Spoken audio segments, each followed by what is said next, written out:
inverted pyramid, makikita natin yung pwede nating ilagay or commonly, ito yung makikita natin sa introduction.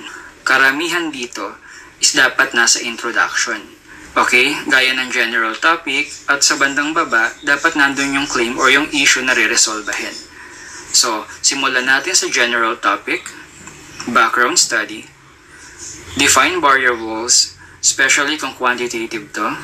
Pag naman mga qualitative, yung problems, challenges, perspective, principles, facts, statistics, legal basis or basis, claims, thesis statement, o yung issue na re-resolvahin natin.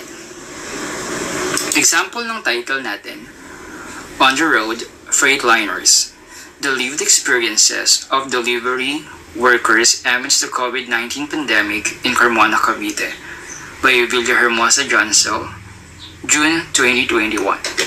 The general information, statistics, and historical development and sample.